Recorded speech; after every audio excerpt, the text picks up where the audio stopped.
Bienvenue à tous sur WWE Info et bien évidemment c'est Sunujin qui est là et avant qu'on commence je tenais bien sûr à vous souhaiter une très belle et heureuse année 2015, plein de bonheur, meilleurs vœux et d'ailleurs en parlant de vœux, en parlant de bonheur eh bien j'ai une équipe qui vraiment me fait nager dans le bonheur et je tenais à les remercier parce que Julien, Marie et Fabrice se sont débrouillés comme personne pour me remplacer et donc forcément eh bien je les remercie du fond du cœur. Ne perdons pas de temps, allons directement dans le vif du sujet. Les titres qui seront forcément comme chaque mardi consacrés à WWE. On ira voir ce qui s'est passé dans le Raw de la semaine dernière et on terminera avec les résultats de cette semaine. Allez, on débute maintenant avec les infos de la semaine dernière et on commence avec les audiences. Pour l'année 2014, la WWE voulait quitter 2014 sur de bonnes audiences, sur de bonnes notes, et malheureusement c'est le contraire qui s'est passé puisque l'épisode qui réunissait Edge et Christian n'a fait que 3,759 millions de téléspectateurs, une baisse de 72 000, alors vous allez me dire c'est pas grand chose, mais le plus inquiétant c'est que c'est la troisième pire audience de la WWE en 2 ans. Et durant ce show d'ailleurs, parce que c'est vrai que ce show c'est assez étonnant parce que le show s'est passé pas mal de choses puisqu'il y a eu d'ailleurs le retour de l'autorité, mais également les retours d'autres superstars, par exemple celle de BNB, Bad News Barrett, qui a été opposé à Cesaro. Souvenez-vous, il avait eu un Open Challenge et Bad News Barrett avait répondu au Open Challenge et avait donc remporté le combat. Alors certes, la défaite de Cesaro est anecdotique puisqu'il est en dépush, mais son speech a paru assez accusateur puisqu'il dit que l'année 2014 aurait dû être la sienne, mais que l'on, alors le on c'est la WWE, l'a tiré vers le bas. Alors cette attaque bien sûr non prévue par les bookers était forcément dirigée vers eux et forcément vous doutez bien que cela n'a fortement déplu en coulisses. Et il faut probablement imaginer que Cesaro suive le même chemin de croix parce qu'il l'a trop ouverte qu'avait eu un certain Dolph Ziggler. D'ailleurs pour lui tout va pour le mieux, ses excès semblent être de l'histoire ancienne et désormais les bookers comptent sur lui. Cela a d'ailleurs été montré la semaine dernière à Raw où il a gagné par disqualification contre Rusev. Alors vous me direz c'est rien, mais il y a quelques mois il aurait subi un squash et bon c'est pas encore le main eventer de 2015, mais bon on va dire qu'il avance ses pions et mieux vaut ça qu'il y a quelques mois comme on dit. Voilà, on termine maintenant avec les Ascension, la nouvelle équipe transfuge de NXT qui a eu son tout premier match la semaine dernière à WWE. Et bon, on va dire que ça s'est plutôt bien passé puisqu'ils ont remporté leurs 2 matchs. Par contre en coulisses c'est pas pareil puisque les dirigeants de la WWE trouvent d'ailleurs que les Ascension, Connor et Victor, seraient en mauvaise condition physique. Alors après, est-ce que c'est dû à un bon point dû au fait de Noël ou est-ce un vrai laisser-aller des anciens champions par équipe? En tout cas les deux vont devoir travailler assez dur pour s'imposer dans la division par équipe. Et d'ailleurs justement je vous pose la question, qu'avez-vous pensé des débuts des Ascension, de Victor et de Connor? Allez, place maintenant au résultat de Raw où le show a débuté par les événements de la semaine dernière et le retour de l'autorité.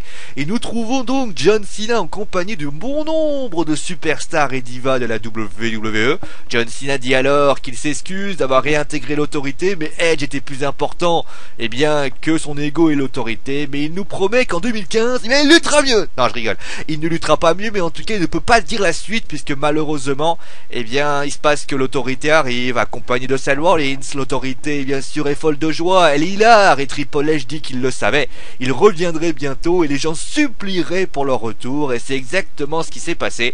Car il faut le dire, leur départ a entraîné le chaos, il y a eu les managers généraux anonymes et tout sortes, et c'est grâce à un homme, Seth Rollins. D'ailleurs, il remercie Seth Rollins en l'intégrant au Royal Rumble dans un triple threat match pour le titre de la WWE. Donc vous aurez Brock Lesnar, John Cena et Seth Rollins dans un triple threat match pour le titre suprême. Mais n'oublie pas John Cena, qui forcément a été celui qui a permis leur retour. Et d'ailleurs, il lui offre une soirée hommage. Une soirée hommage à son encontre va avoir lieu, et ça sera donc en fin de show. Mais bien sûr il n'y a pas que lui qui a eu un bon petit cadeau. C'est ironique puisque bien sûr celui qui a eu un autre cadeau c'est Dolph Ziggler qui défendra son titre intercontinental contre Bad News Barrett et ça sera tout de suite après. D'ailleurs c'est tout de suite puisque Dolph Ziggler réussit d'ailleurs l'exploit à battre Bad News Barrett dans un match simple. Mais ce n'était pas un match simple comme le dit Kane, puisque Kane arrive et dit non, ce n'est pas un combat en une chute mais un 2 all 3 falls match et Dolph Ziggler a remporté que la première manche. Finalement finalement meurtri et blessé par le fait que BNB les détruit après la première victoire, il perd la seconde et la dernière manche suite à un Bullhammer et remporte donc le titre intercontinental. Logique, on se rappelle que BNB avant d'être blessé était le champion intercontinental. Le second match est en équipe avec les Ascension face à deux lutteurs locaux, résultat logique avec une victoire suite au Follow Man. Le troisième match est Roman Reigns face au Big Show et victoire de Reigns par disqualification suite à un coup d'escalier du Big Show. Après le combat, Roman réussit même à expédier un spear, réussit à revenir en lui expédiant un spear et mettre son pied sur la tête du Big Show. Le quatrième match est féminin, Nikki Bella contre Natalya.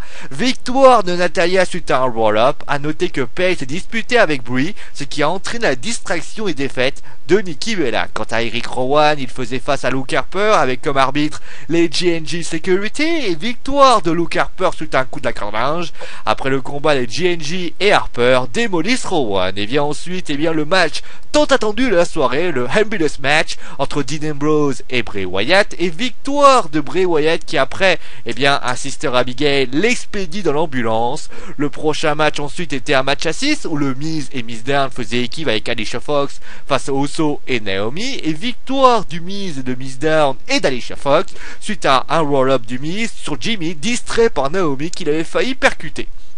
Le septième match et avant-dernier match était un match handicap où Ryback faisait face à Seth Rollins et Kane. Victoire de Rollins et Kane suite à un curve stomp. Et enfin, dans le dernier match de la soirée, Big E a gagné par disqualification suite à une attaque des Rosebuds. Alors, quels ont été ces Rosebuds? On a découvert qu'ils étaient Cesaro et Tyson Kidd. Et enfin, ça fut le moment de la soirée d'appréciation de John Cena. Et oui, la fameuse soirée hommage au champ, enfin peut-être au futur champ, je ne sais pas, en tout cas, l'autorité John Cena était là, et après une longue discussion, on parle du sujet important.